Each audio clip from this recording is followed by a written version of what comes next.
이 구정 첫날이고 대연휴 끝인데 대연휴 중이지요. 지금 이렇게 주일에 오신 여러분들을 주님의 이름으로 환영하고 축복합니다. 여러분, 음력으로 말하면 또 우리가 새해를 지금 처음 맞이한 거 아니에요? 옆 사람 보고 인사 좀 하세요. 새해 복 많이 받으세요. 한 번 더 하세요. 어쩌면 그렇게 큰 복을 받게 생기셨어요. 하여간 연휴 중에 교회에 오신 여러분들에게 하나님의 은혜와 평강이 가득하시기를 축원합니다. 메릴린 히키라는 분이 쓴 가계에 흐르는 저주를 끊어야 산다라는 책이 있습니다. 제목부터도 독특해가지고요, 사람들에게 엄청난 관심을 끌어모았습니다. 이 책을 읽어보면은 가문에서 조상의 지은 죄로 인하여 대대로 저주가 흐를 수 있다는 주장을 강력하게 피력하고 있습니다. 우리는 이분의 주장을 그대로 믿을 수 있는가 하는 의문도 일단 가져봅니다. 그리고 수많은 신학자들과 목회자들이 이 책의 내용을 반박을 했습니다.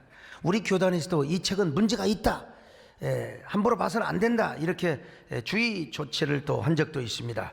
반박한 분들의 대부분의 주장은 바로 로마서 8장 1절로 2절의 말씀에 근거하고 있습니다. 같이 읽어볼까요? 시작. 그러므로 이제 그리스도 예수 안에 있는 자에게는 결코 정죄함이 없나니 이는 그리스도 예수 안에 있는 생명의 성령의 법이 죄와 사망의 법에서 너를 해방하였습니다. 저는 이분들의 주장에 전적으로 동감을 하는 사람입니다. 정말 예수 그리스도 안에만 있으면 그 어떠한 저주, 율법의 저주와 그 모든 저주를 다 이길 수 있음을 믿으시기를 바랍니다. 예수 그리스도 안에만 있으면, 물론 저는 가계에 흐르는 저주가 전혀 없다고 부인하지 않습니다.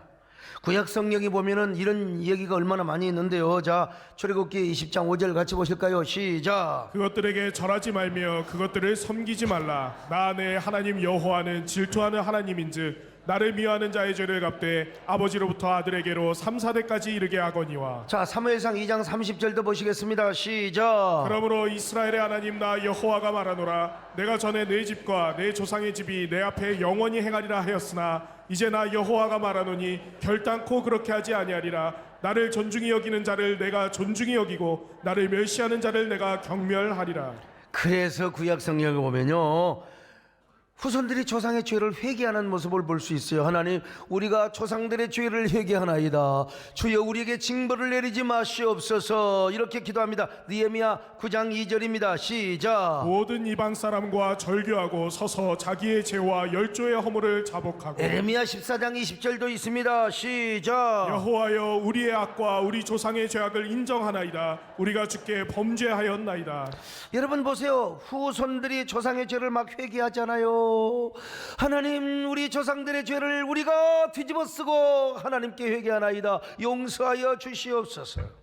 더구나 요즘은 이 가계 과학이라고 하는 학문이 생겨나고 있어요. 그 연구에서도 축복의 유전인자와 저주의 유전인자 이야기를 하고 있는 것을 볼 수 있습니다. 영국의 웨일즈 대학교의 의학연구팀들이 우울증 환자 1000명을 대상으로 해서 연구를 해봤어요. 놀라운 사실이 발견되었습니다.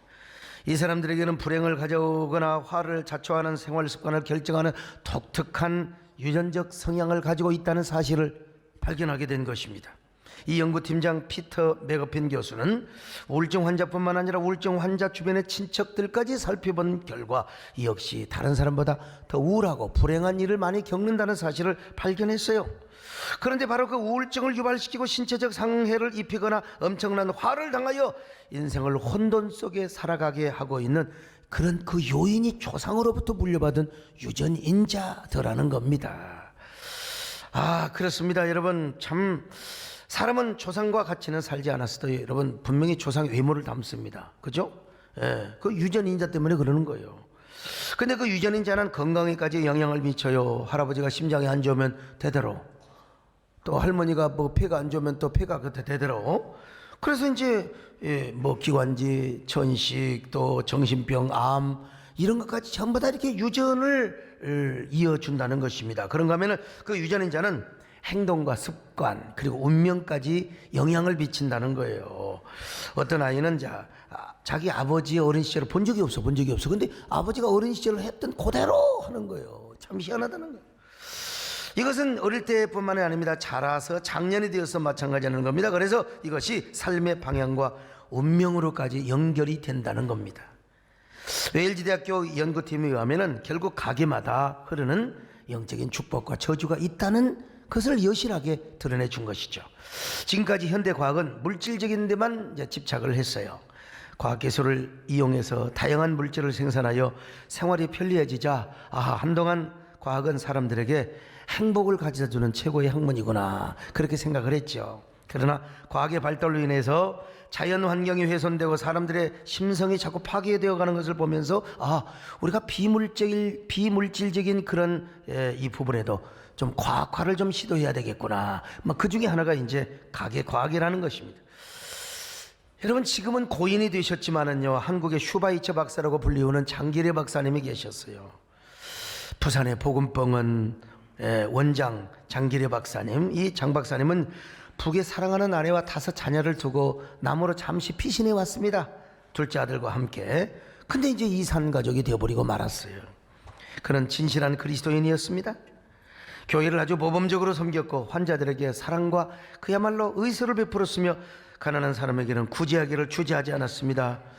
그는 둘째 아들에게 항상 이런 얘기를 했대요. 아들아, 내가 여기서 주님을 잘 섬기고 교회를 잘 봉사하고 환자들을 잘 돌보면은, 그리스도의 사랑으로 그들에게 은혜를 베풀면은 하나님께서 이북에 있는 내 아내와 내 자녀들에게도 놀라운 은총을 베풀어 줄 것이다. 그런 확신을 가지고 그는 이웃을 섬기고 사랑했다는 것입니다. 그렇습니다. 장 박사님은 북에 있는 가족들을 생각하며 주님께 충성하고 이웃에게 정말 주님의 사랑의 씨를 뿌렸습니다. 장 박사님께서 가난하고 어려운 환자들을 도운 이야기는 수없이 KBS 이런 데서 다큐도 만들었잖아요. 하루는 병원에 한 농부가 입원하였습니다. 그는 워낙 가난하여 치료를 끊는데도 병원비를 낼 수가 없어서 이제 퇴원을 못하고 있었어요. 자신만 기다리고 있을 가족들을 생각하며 환자는 이제 그냥 발을 동동 구르다가 누구에게 찾아갔느냐? 원장님에게 찾아갔어요. 장기례 박사님에게. 원장님, 모자라는 입원비는 농사지어서 갚겠습니다. 제가 농사를 지으려면 병원에 나가야 되는데 병원비를 다 안 갚는다고 지금 퇴원을 시켜주지 않습니다. 돈을 벌어서 갚겠다고 해도 직원들의 도무지를 믿지 않습니다. 이제 곧 모내기를 해야 되는데 제가 가지 않으면 농사를 지을 수가 없습니다. 제발 저 좀 봐주세요. 병원비는 제가 가을에 농사 지어서 쌀 팔아서 제가 꼭 갚아드리겠습니다. 눈물로 애원하는 환자 이야기를 듣고 있던 장기례 박사님이 이렇게 이야기를 하는 것입니다. 아이고, 내가 밤에 문을 살짝 열어놓을 테니까 튀어버리세요. 도망가 버리세요. 농부도 그렇게 하고 싶었지만은 어떻게 그렇게 할 수가 있느냐고 망설이고 있었어요. 그러자 장기례 박사님은 서무과 직원들이 모두 퇴근한 다음에 저녁에 병원 뒷문을 살짝 열어놓고 빨리 도망가세요. 참, 도망가는 그 농부의 손을 붙잡고 이렇게 말을 했습니다. 얼마 안 되지만 차비입니다. 가시는 길에 쓰세요. 열심히 사세요. 농부는 장기례 박사님의 손을 붙잡고 하염없이 뜨거운 눈물을 쏟았다고 합니다. 다음 날 아침 환자가 사라졌다는 이 간호사의 말을 듣고 서무과 직원들이 원장실로 달려와서, 아니 원장님, 106호 환자가 밤에 몰래 튀어버렸습니다. 도망가 버렸습니다. 여러분, 장기례 박사님이 뭐라고 말한 줄 아세요? 사실은 내가 도망치라고 문을 열어 주었어. 다 나은 환자를 병원에다 가두어두고 있어서 무슨 소용이 있겠어. 가족들이 어떻게 살겠어. 빨리 가서 농사 짓고 가족들을 부양해야 되지 않겠어. 참, 얼마나 옛날, 여러분요, 병원은 절대적인 권위가 있었습니다. 옛날 병원은 대단했어요. 근데 그 원장님이 그렇게 자선을 베풀어 주셨어요. 왜 그랬을까요? 그리스도의 사랑을 실천하기 위해서도 그랬지만은 이북에 있는 가족들을 생각하면서, 내 가족들은 이렇게 아마 못 먹고 굶주리고 있을지도 모르는데 주님, 내가 이렇게 사랑을 베풀고 주님의 이름으로 사랑하며 섬기면 우리 하나님께서 우리 가족들을, 북에 있는 가족들을 돌봐주지 않겠습니까? 아니나 다를까 장기례 박사님은 돌아가시기 전에 북에 있는 가족에 대한 소식을 들었어요. 눈물을 흘리며 감격하며 눈을 감았다고 합니다. 북에서는 가족 중에 월남한 사람이 있으면요, 남아있는 가족들이 얼마나 불이익을 당한 줄 아세요? 장 박사님은 그런데 그렇게 선을 행하고 주님 앞에 기도하고 교회를 잘 섬겨 하나님께서 그래서 여러분, 모든 가족들은 무사했을 뿐만 아니라 자녀들도 모두 아주 훌륭하게 성장을 했다는 소식을 들었습니다. 그나들은 주일에도 학교에 등교하라는 명령에도 여러분, 그 주일 성수를 하기 위해서 학교를 스스로 자진 퇴학을 했습니다. 그러다가 나중에 약학을 전공하여 세계적인 약사가 되어서 세계 약술 회의에도 참여하기 위하여 외국에도 많이 들락날락하는 사람이 되었습니다. 그 다음에 이제 둘째 아들은 데리고 나왔고, 셋째는 식품공학을 전공했고요, 넷째는 김일성 대학에서 물리학을 전공하여 암센터에서 일하고 있고, 그리고 다섯째는 강계의과대학 교수가 되었습니다. 여섯째는 교원대학을 나온 학교 교사가 되었고, 남한에 있는 둘째 아들은 서울대 의대 교수가 되었으며, 그리고 며느리는 안과 원장, 그리고 손주는 외과 의사가 되었습니다. 여러분, 좋으신 하나님께서 우리 장계래 박사님의 그 믿음을 보시고 눈물로 씨 뿌리는 그걸 보시고 북에 있는 가족들마저 하나님이 보살펴 주시고 손잡아 주셨던 것입니다. 여러분, 얼마나 좋으신 하나님이십니까? 이렇게 좋으신 하나님을 믿으시면 아멘 하시기를 바랍니다. 좋으신 하나님, 좋으신 하나님, 참 좋으신 나의 하나님, 한없는 사랑을 우리에게 베풀어 주세요. 한없는 사랑 우리에게 주신 남겨주신 나의 하나님. 좀 섬찟한 이야기긴 합니다만은, 여러분은 존 F 케네디의 가문을 아십니까? 얼마나 비참한 가문인지 몰라요. 저주의 씨는 존 F 케네디의 증조 할아버지 때부터 뿌려지기 시작합니다. 그리고 케네디의 아버지 때부터 저주의 법칙이 작동합니다. 존 F 케네디의 아버지는 조지프 패트릭 케네디였습니다. 그는 아일랜드 이민의 3세였고, 그 다음에 존 F 케네디는 이제 아일랜드 이민의 4세였습니다. 패트릭 케네디의 할아버지는 술 담그는 통을 만들었습니다. 그리고 그의 아버지는 술집을 차려서 부자가 되었습니다. 술집을 차려서 돈을 벌어서 상하이원에 당선되기도 하였습니다. 그는 자녀들에게 늘 1등이 되어라, 1등이 되어라, 2등은 패자다. 이게 이제 훗날 존 F 케네디의 가문의 뭐라고 할까요? 가훈이 되기도 했습니다. 케네디의 아버지 조지프 패트릭 케네디는 이 가훈을 실현하기 위해서 더 큰 술 장사를 했습니다. 금주령이 선포되었을 때도 주가를 조작하여 엄청나게 돈을 벌었고, 이 주가 조작이 얼마나 사악한 죄인 줄 아세요? 유리회사에 주가 조작을 했어요. 그리고 엄청난 돈을 벌어가지고 그 돈으로 영국의 유명 메이커에 술을 입수하여 엄청나게 돈을 벌었습니다. 그 돈으로 자녀들에게 최상의 교육을 시켜서 1등 케네디 가문을 만들었습니다. 그래서 그 가문에서 존 F 케네디라는 대통령도 나왔고, 로버트 케네디, 바로 법무장관도 배출을 하였습니다. 그리고 상원 의원 2명, 연방 상원 의원 2명, 그리고 연방 하원 의원 2명. 우리 김창준 장로님 같은 분 한 분 만들기가 얼마나 힘들 텐데, 세상에 이런 분을 4명을 만들었어요. 그러나 그 가게에 꼬리를 물고 일어나는 비극이 숨어 있을 줄을 여러분 누가 알겠습니까? 패트릭 케네디의 장남 조지프 케네디 2세는요 29세에 비행기 폭발 사고로 사망을 해버리고 말아요. 비행기를 탔는데 비행기가 터져버렸어요. 장녀 로즈마리 정신지체아로 태어나서 정바가 수용소에서 살다가 죽습니다. 자녀 캐슬린, 이게 28세 비행기 사고로, 왜 비행기가 사고 나냔 말이요. 저도 또 내일 비행기 타고 이게 뉴질랜드 가는데 사고 없도록 기도해 주시길 바랍니다만은요. 예?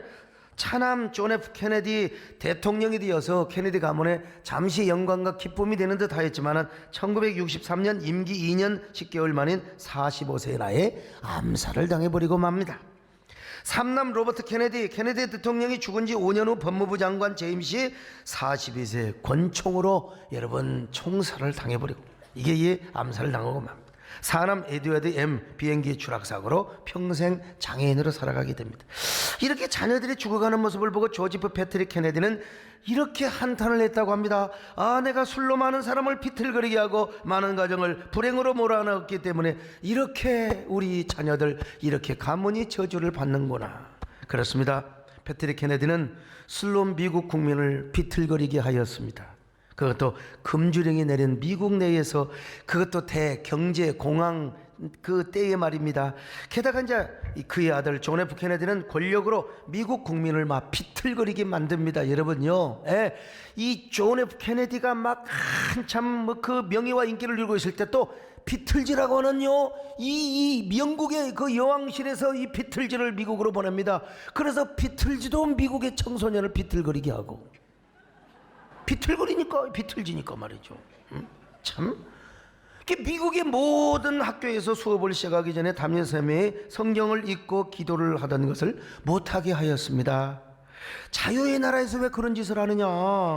물론 당시 케네디 대통령은 젊은이들에게 엄청난 인기를 얻었지요. 그 이후 미국 청소년들은 급속도로 기도하고 성경 공부를 하고 자라나야 했더니 청소년들이 막 마약족이 되고 히피족이 되고 장발족이 되어가지고 급속도로 타락합니다. 학교에서 기도하고 공부하며 성경을 읽고 공부해야 할 자녀들이 말이야 세상에 나가서 완전히 그냥 비틀즈가 된 거죠. 그는 사람들에게 인기 있는 대통령이었지만 하나님에게는 그야말로 악한 대통령이 되어버리고 말았어요. 한마디로 그는 그의 권력으로 모든 미국 청소년들을 비틀거리게 한 주역이었습니다. 그러나 그가 죽은 후에 그의 부인 제클린 여사는요, 그리스의 선박왕 오나시스와 재혼을 합니다. 그걸로 끝나면 좋을 텐데 또 오나시스가 죽자 자기 여자 친구의 남편과 동거하다가 죽습니다. 이 대통령 가문을 완전히 망신시켰던 여자죠. 그래서 존 F 케네디 무덤에 가면은 이 케네디 제클린이 아니라 케네디 오나시스 제클린, 남편이 두 놈이 있었다 이 말입니다, 여러분. 참. 그리고 케네디 대통령의 차남 패트릭 부비언은 생후 3일 만에 사망을 하였고 장남 존 F 케네디 2세는 비행기 추락사고로 38세 나이에 죽었어요. 존 F 케네디가의 비극적인 사건이 일어날 때마다 각 신문과 방송마다 얼마나 크게 보도가 되었는지 몰라요. 이렇게 해서 존 F 케네디의 가문은 완전히 문을 닫게 되었습니다. 근데 이 비운의 케네디 가에서 존 F 케네디의 2세가 비행기 추락사고로 죽은 후에 한 짓이 고작 뭐였느냐, 무당을 데려다가 푸닥거리를 했다는 사실입니다. 무당을 데려다가 구술하였습니다. 하나님께 회개하고 용서를 구해야 했음에도 불구하고 세상에 푸닥거리를 하였다는 겁니다. 이 얼마나 어리석고 깨닫지 못하며 회개할 줄 모르는 모습입니까? 이 장면을 미국의 CNN 방송에서 전 세계가 보도했어요. 이게 영상 쓸 수 있지만 이게 여러분 공중에서 이게 할 수가 없어요. 허락을 받고 써야 돼서. 이제 세계적인 그야말로 그 사람들은, 모든 세계인은요, 케네디 가문을 명문가라고 말하지 않습니다. 1등 가문이라고 말하지 않습니다. 비운의 가정, 큰 저주를 받은 비극의 가정이라고 표현을 합니다. 그런데 존 F 케네디와 정반대가 되는 대통령이 한 명 또 출연을 하였습니다.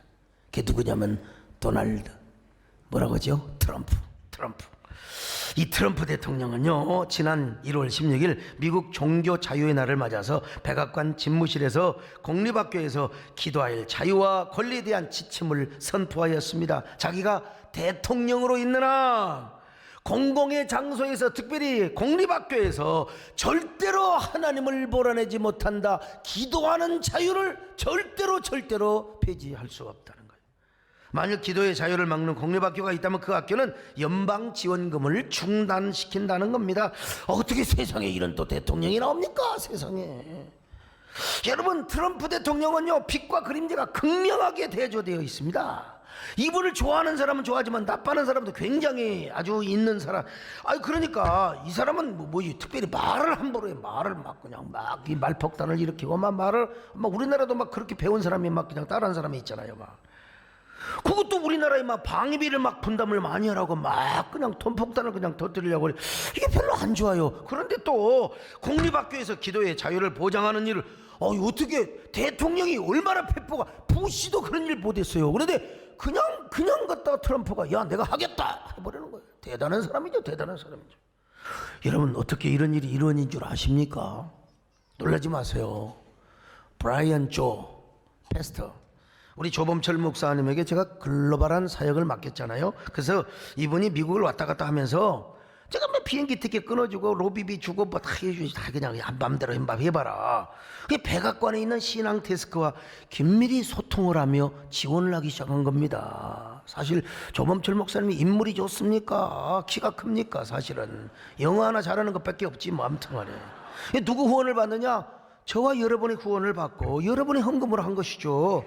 그 미국을 왔다 갔다 하면서 그래서 이제 그 신앙 데스크와 주고받고 하면서 결국 그것이 트럼프 대통령에게 보고가 된 거예요. 그때 트럼프 대통령 딱 해서 그냥 맞다 이거 한번 해버리는 사람이라니까요. 한번 영상 한번 보실래요?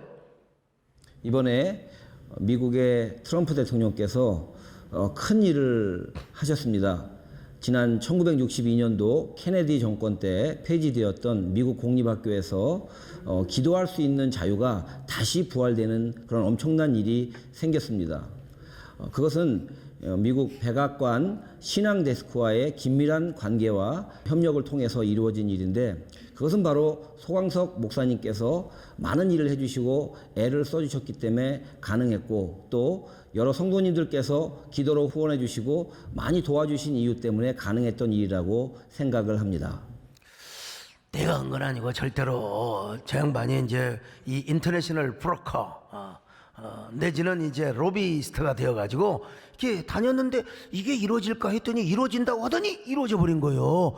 여러분 하나님 앞에 감사합니지 않습니까? 영광의 박수하죠. 이거 뭐 여러분 어떻게 이게 조그마한 사람이 이럴 수 있느냐? 그러나 여러분 그럴 수 있습니다. 여러분요 하나님 앞에 영광을 돌려드립니다. 아멘. 모든 영광을 하나님께,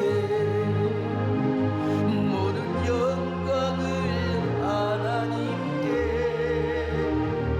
온 마음과 뜻 다해 주 사모합니다. 모든 영광을 하나님께. 다시 합니다. 모든 영광을 하나님께, 모든 영광을 하나님께,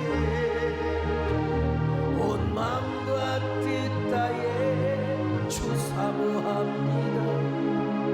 모든 영광을 하나님께. 이번에 미국 가서 이제 그 백악관 비서관에게 직접 인터뷰한 걸 찍어 올 것입니다. 여러분 지난번에 보여줬던 대외협력소통 비서관 그리고 종교특별비서관, 이분들이 이런 일을 한 거예요. 아무튼 어떤 가게에는 축복의 법칙이 흐르고 또 어떤 가문에는 저주의 법칙이 흐르고 있다는 사실을 발견합니다. 이것은 그 가문의 선대가 어떤 씨를 뿌렸느냐에 따라서, 어떤 씨를 뿌렸느냐에 따라서 극명하게 갈려진다는 거예요. 성경을 보면요 아브라함의 가문은 날로 흥하여 갔지만 롯의 가문은 날마다 쪼그라들어갔습니다. 여러분 이 다윗의 집은 날마다 흥하여 갔지만 그러나 사울의 가정은 날마다 쪼그라들어갔어요. 자 사무엘하 3장 1절 보실까요? 시작. 사울의 집과 다윗의 집 사이에 전쟁이 오래매 다윗은 점점 강하여 가고 사울의 집은 점점 약하여 가니. 자 그렇다면 오늘 우리 가문은 어떤 가문인가, 어떤 가정인가, 우리는 어떤 씨를 뿌렸는가, 우리 조상은 어떤 씨를 뿌렸는가. 그러나 여러분 우리가 분명히 알아야 될 것이 있습니다. 아무리 우리 조상이 저주의 씨를 뿌렸다 할지라도 우리가 예수 그리스도 안에 있다면 우리는 그 모든 저주를 이길 수가 있는 것입니다. 아무리 우리의 가문의 저주의 모든 그 흐름이 흘러간다 할지라도 우리가 예수 그리스도 안에 살아가면 모든 정죄를 이길 수 있습니다. 모든 재앙을 이길 수 있습니다. 모든 저주를 이길 수 있는 것입니다. 이 사실을 믿으시기를 바랍니다. 믿으시면 아멘합니다. 이제는 정죄 없네. 예수 안에서, 예수 안에서 이제는 정죄 없네. 예수 안에서 없네. 나는 기뻐요, 정말 기뻐요. 주 예수 사랑,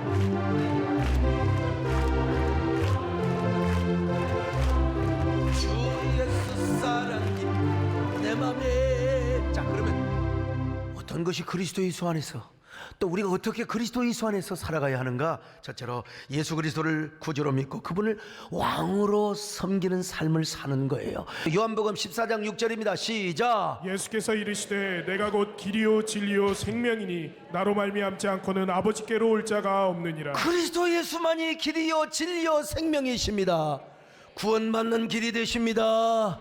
구원받는 길뿐만 아니라 여러분 사망의 권세를 이기고 모든 저주의 권세를 이길 수 있는 길이 예수 그리스도라는 사실이에요. 아버지 하나님께 돌아가는 길이 예수뿐만 아니라 여러분 축복의 길과 승리의 길이 예수 그리스도요. 그래서 주님 뭐라고 말씀하셨어요? 야 너희들 수고하고 무거운 짐을 지고 있느냐? 모든 저주의 짐을 지고 있느냐? 내게로 와라. 내가 쉼을 주리라. 내가 안식을 주리라. 내가 복을 주리라. 자 마태복음 11장 28절 시작. 수고하고 무거운 짐진 자들아 다 내게로 오라. 내가 너희를 쉬게 하리라. 그렇습니다. 여러분 이제 그리스도를 구주로 모셨으면 이제는 주님을 우리의 왕으로 모셔야 됩니다. 임금으로 모셔야 됩니다. 우리의 삶의 주인으로 모셔야 됩니다. 그럴 때 왕 대신 주님께서 우리의 삶을 주관하여 주십니다. 왕 대신 주님께서 모든 저주를 몰아주시는 것입니다. 여러분 모든 역경을 몰아주시는 것입니다. 재앙을 물리쳐 주시는 거예요. 실패를 물리쳐 주시는 거예요. 오늘 주님을 왕으로 모셔드립니다. 왕이신 나의 하나님이여 나는 주님을 왕으로 선포하며 모셔드립니다. 아멘. 왕이신 나의 하나님 내가 주를 높이고 영원히 주의 이름 성주하리. 다시 한번 해요. 왕이신 나의 하나님 내가 주를 높이고 영원히 주의 이름 송축하리. 두 번째 여러분 조상이 범해왔던 모든 죄와 잘못 습관 이거 다 끊어버려. 그리고 예수 그리스도 안에서 완전히 끊어버리는 것입니다. 할렐루야. 성경을 보면은 아브람 아버지 데라도 메소포타미아에서 우상을 섬겼어요. 다른 신을 섬겼어요. 자 여호수아 14장 2절입니다. 시작. 여호수아가 모든 백성에게 이르되 이스라엘의 하나님 여호와께서 이같이 말씀하시기를 옛적에 너희의 조상들 곧 아브라함의 아버지 나홀의 아버지 데라가 강 저쪽에 거주하여 다른 신들을 섬겼으나. 자 여러분 외경에 의하면 달신계통 그러니까 여신들을 만들었다는 거예요. 이쁘장한 여신들을 만들어서 팔아먹는 직업을 가졌다는 거예요. 그러니까 여러분 아브라함도 만약에 아버지의 그 유업을 그대로 이어받았으면 저주받는 가문이 되었어요. 그런데 성경에 보니까요 뭐라고 말합니까? 야 너는 본토와 친척과 아비집을 떠나 내가 지시할 땅으로 가라고 한 겁니다. 그리고 외경에 오면은 그 모든 우상들을 다 부셔버렸대요. 성경을 볼까요? 성경에는 아브라함이 순종하며 나갔습니다. 자 창세기 12장 1절 같이 봅니다. 시작. 여호와께서 아브라함에게 이르시되 너는 너의 고향과 친척과 아버지의 집을 떠나 내가 내게 보여줄 땅으로 가라. 그래서 아브라함은 그 말씀을 따라서 가나안 땅으로 온 거예요.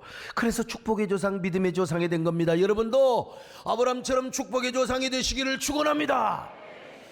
여러분 믿음의 조상이 되시기를 바랍니다. 나는 우리 집안도 진짜 저희 아버님이 대종갓집 장손이었습니다.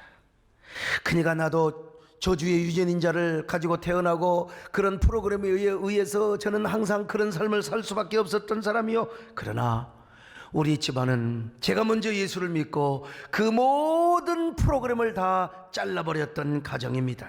고난도 많았어요. 제사 끊느라 얼마나 아버지를 설득하고 매맞고 얼마나 많이 눈물을 흘렸는지 몰라요. 그러나 그 결과 조상 대대로 범해왔던 모든 죄와 잘못을 습관들을 완전히 끊어버려요. 그래서 여러분 다 어머니 아버지도 예수 믿고 우리 형제들이 다 여러분 신앙의 명문가를 이루는 축복의 가정을 이루게 된 것입니다. 이게 얼마나 큰 축복인지 알 수가 없어요. 여러분 어제 설을 맞이해서 여러분은 어떻게 지내셨어요? 온전히 하나님만 섬겼습니까? 아니면 형제들과 타협을 하며 적당하게 여러분 세상에 한 발을 담그셨습니까? 이제부터 여러분 마음을 다하고 성품을 다하고 힘을 다하여 주 너의 하나님을 섬기시기를 축원합니다. 하나님만을 사랑하시기를 바랍니다. 마음을 다하고 성품을 다하고 힘을 다하여서 여호와 사랑하라. 내게 준 계명을 마음에 새기고 부지런히 이웃에게 전하여라. 그러면 내가 짓지 않는 큰 집을 주리라. 내가 심지 않는 과실을 맺게 하리라. 그러나 한 가지 잊지는 말아라. 잊지는 말아라. 죄인된 우리를 구원하신 여호와. 뭐 여러분 도예지 교회 그러지 않습니까? 사실 대연휴 가운데 뭐 돌아갈 고향도 있고 다녀와야 될 곳도 있고 여행도 가고, 그런데 여러분 내일까지 휴일이란 말이에요. 누가 시골 가서 올라오고 싶고 누가 여행 가서 오고 싶겠어요. 그러나 여러분은 하나님을 사랑해서 이 자리에 오셨습니다. 우리는 마음을 다하고 성품을 다하고 힘을 다하여 하나님을 사랑합니다. 하나님, 우리가 언제나 이 장자권을 빼앗기지 않게 하여 주옵소서. 끝까지 주의를 성수하며 예배 드리는 것이 우리의 재산이 되게 하여 주옵소서. 우리가 그렇게 살아가는 거예요. 그리스도 예수 안에서 승리하는 길이죠.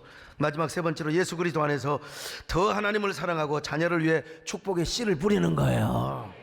자, 출애굽기 20장 6절 보실까요? 시작. 나를 사랑하고 내 계명을 지키는 자에게는 천대까지 은혜를 베푸느니라. 천대까지 은혜를 베푸느니라. 그러므로 조상이 잘못하였으면 반대로 내가 하나님 앞에 잘해버리는 거예요. 그냥 에이, 우리 어머니 아버지 우리 할아버지 할머니가 잘못했던 것 나는 하나님 앞에 더 잘하겠습니다. 우리 조상이 뭐 11조 하는데 인색하고 헌금하는데 인색했어. 하나님, 나는 내가 더 잘하겠습니다. 아멘.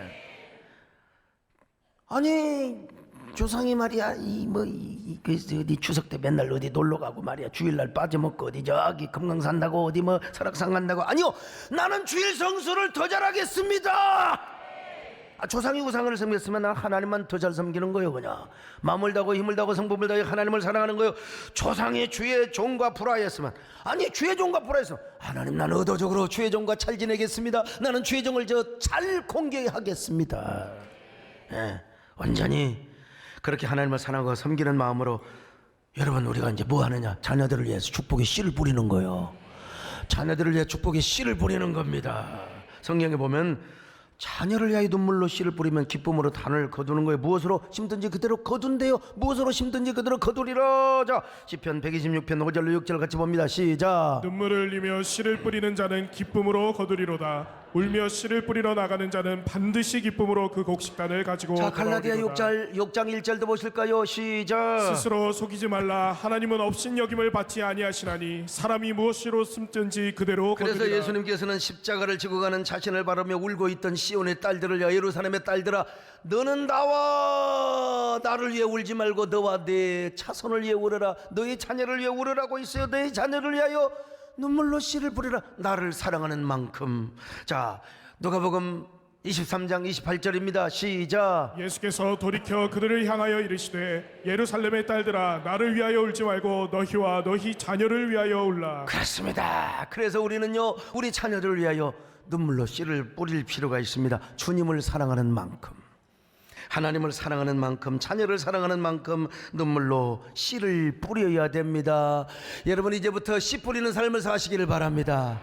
여러분, 얼마나 우리 자녀들이 소중합니까? 장기리 박사님처럼 우리가 씨를 뿌리는 거예요. 그러면 하나님께서 우리 자녀들을 대신 축복해 주시는 겁니다. 우리가 할 수 없는 것들을 하나님이 대신 보상해 주시는 거예요.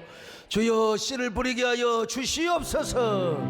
새벽부터 사랑하고 저녁까지 씨를 뿌려봅시다. 열매 찬찬 복식거든 기쁨으로 터를 거두리로다. 거두리로다. 아멘. 거두리로다. 기쁨으로 터를 거두리로다. 거두리로다. 기쁨. 특별히 우리 정금성 권사님 자녀를 위해서 얼마나 눈물로 씨를 뿌렸는지 몰라요.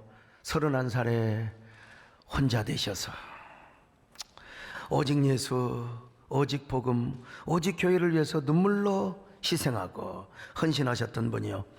요즘이야 치킨이 흔해 빠져 옛날 씨암탉이 얼마나 장딱 잡으면 집안의 경사였습니다. 사유가 와야 됩니다. 예?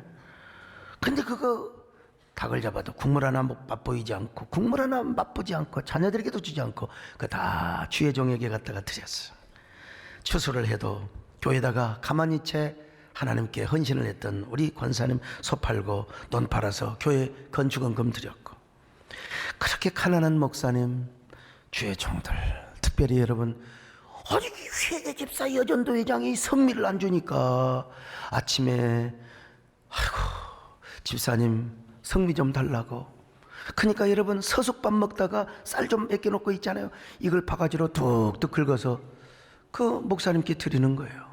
자녀 데리고 오는데 내 자식도 못 먹이고 내 자녀도 딸들도 먹이지 못하는데 주의 종이 와서 눈물이 퉁퉁 쏟아지더래. 그래도 믿음으로 그렇게 드렸습니다. 그래서 여러분 주의 종은 호강했지요. 참, 근데 자녀들 서숙밥 먹으니까 도시락도 못 사줬어. 오죽했으면 우리 배영수가 어렸을 때 얼마나 못 먹고 허기졌으면 운동회 때 달리기다가 쓰러져 버렸어. 근데 우리 집사람이요, 우리 집사람 굉장히 이성적이잖아. 우리는 못 먹어도 좋으니까 하나밖에 없는 애새끼 아들 외아들 좀 먹이고 살라고 말이죠. 얼마나 우리 정권사님이 교회밖에 모르고 주의정부밖에 몰랐냐면 저희 집사람이 우리 엄마 믿는 예수는 내가 절대로 안 믿는다. 우리 엄마 믿는 예수는 절대로 안 믿는다는 거예요. 크리스마스 때 여러분 헌금상 출석상 뭐 믿는 집안이니까 다 상 타올 거 아니에요. 크레파스에서부터 연필 뭐 공채 이거 다 죄다가 뺏어다가 믿지 않는 자녀들에게 주면서 전도를 하셨던 별나도 웃기는 양반입니다. 생선 장사를 하고 다니면서 남의 교회 유리창 깨지고 쓰레트 지붕 상해진 거 다 수리하고 고쳐드리고, 그리고 그 잘생긴 생선은 팔지 않고 그거 다 신문지로 쌌다가 다시 올 때 교회 주의 종께 갖다가 바쳐드리고, 그 맛있는 소고기 닭고기 전부 다 자녀들에게 한 번도 안 먹이고 주의 종께 드렸던, 그러니까 눈물로 씨를 뿌렸어요. 오죽하면 우리 마누라가 우리 뭐 엄마 믿는 예수는 안 믿는다고. 여러분 네, 이런 얘기 한 번 할 때 다 돈 주고 합니다. 여러분 그냥 못해요. 이제 벌금 물어가면서 하는 겁니다. 예?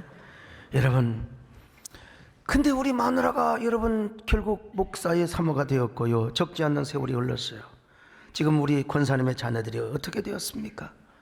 다 우리 예수 잘 믿고, 그리고 그 자녀 가운데 제가 나와서 그래도 한국교회 자존심을 지키고 한국교회를 세우는 일을 하고 있지 않습니까? 근데 이제 참 세월을 이길 장사가 없어요. 우리 권사님도 팔순을 넘기면서 겉사람이 후퇴하기 시작하는 거예요. 저도 사역에 너무 바빠서 권사님을 잘 모시지 못했어요. 그러다가 아니 어느 날 갑자기 뭐 좀 그러시다고 그래서 여러분 지난주에 입원을 시켜드렸지 않습니까? 근데 이 기회를 통해서 저와 우리 교회의 우리 권사님의 기도의 어머니의 자리가 얼마나 큰가 이걸 깨닫게 되었어요. 우리 조경대 목사님 어머니 돌아가시니까 마음이 너무너무 허전하셨죠. 예.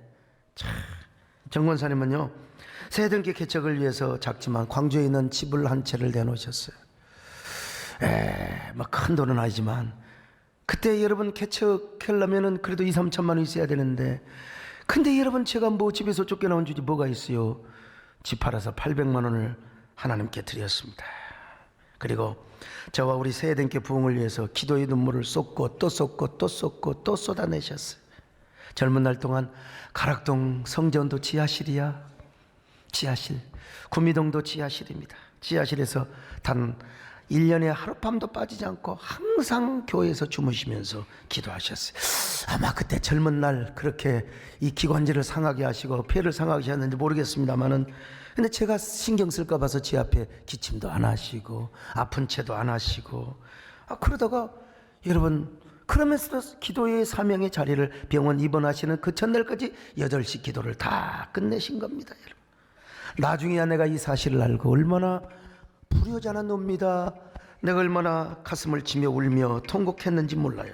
그러나 사실은 제가 다시 기도해보고 다시 제가 생각해보니까, 제가 자만할까 봐서 한동안 우리 권사님을 좀 무시를 했어요. 왜냐하면 바빠 죽겠는데 와가지고 말이야 뭐 말 걸고 그래서, 나 바쁘니까 좀 올라가시라고 말이야. 정말 바빠 죽겠는데 전화 와가지고 어디요? 나 바빠요 그랬는데, 내가 다 회개했습니다. 여러분, 다 회개하고 행여라도 제가 자만하고 제가 혹시 교만할까 봐서 하나님께서 저를 비리서 견책하신 거예요. 여러분 보세요. 뭐 어떤 사람은 40년이라고 어떤 사람은 37년이라고 하는데, 우리 대한예수교 장로의 경선 직선제 역사상 제가 적어도 37년에서 40년 만에 무투표로 제가 이 총회장에 이제 되지 않습니까? 그러면 저도요, 총회장이 되어서 교단을 섬기고 또 한국교를 섬기다 보면 저도요 사람인지라 때 묻은 정치인이 될 수 있고 우쭐한 정치인이 될 수가 있는 겁니다. 여러분, 정치꾼이 될 수 있어요. 저도 혹시 그럴까 봐서 하나님께서 제가 가장 사랑하고 존경하는 우리 정권사님을 통해서 저를 견책하시고 저를 깨닫게 하신 거예요. 더 겸손하고 성결하고, 그리고 다 깨끗한 종으로서 화해하는 종, 누구하고 싸우지 말고 원수지 말고, 옛날에 소시적을 생각하고 올챙이 시절을 생각하라. 이거는 여러분 돈으로도 살 수 없는 깨달음이요. 제가 눈물로 통곡하며 기도하면서 이제 알았습니다. 하나님 어떤 경우도 저 우쭐하지 않겠습니다. 올챙이 시절을 기억하면서 제가 하나님을 잘 섬기겠습니다. 제가 그 깨달음을 간직하겠다고 여러분 기도하고 회개하는데, 여러분 그렇게 기도하고 회개한 이후부터 우리 권사님이 그냥 다 좋아져 버린 겁니다. 할렐루야. 다 좋아졌어요, 정말로. 이번에 우리 이재원 장로님이 너무 신경을 써주셔가지고 내가 너무 몸둘 바를 몰랐는데, 어느 대학병원에서도 괜찮다고 하는 걸 세상에 개인 병원에서 사진을 찍어가지고, 아닙니다, 이거 분명히 문제가 있습니다. 그래서 기왕에 병원에 간 김에 이제 조직검사도 하고, 아니 진즉 할 수 있었는데 어떻게 병원에서 어떻게 생각을 잘못해가고 아스피린을 복용시키는 바람에, 아스피린 복용하면 5일 동안에 이거 내시경 검사 못합니다. 잘못하면 큰일 나거든요. 그래서 지금 호화로운 병원 생활을 하고 계십니다마는, 여러분도 자녀들을 위해서 축복의 씨를 많이 뿌리시기를 바랍니다. 무엇보다도 예수 그리스도를 구주로 믿고 그분을 왕으로 섬기시기를 바랍니다. 조상이 범죄했던 모든 죄와 잘못된 습관 등을 완전히 끊어버리세요. 더 하나님을 사랑하고 자녀를 위해 축복의 씨를 뿌리시기를 축원합니다. 그래서 여러분 모두가 신앙의 명문가를 이루시기를 바랍니다. 축복의 명문가를 이루시기를 바랍니다. 그런 저와 여러분이 되시기를 주의 이름으로 축원합니다. 아멘. 하나님 아버지 고맙습니다. 우리 모두 이런 축복의 사람이 되게 하여 주시옵소서. 아버지, 우리가 정말로 예수 그리스도 안에서 모든 저주와 죄책을 이기며 우리가 예수 그리스도 안에서 진정한 축복자로 살아가게 하여 주옵소서. 승리자로 살아가게 하여 주옵소서. 자녀를 위하여 씨를 뿌리게 하여 주시옵소서. 예수님의 이름으로 기도드립나이다. 아멘.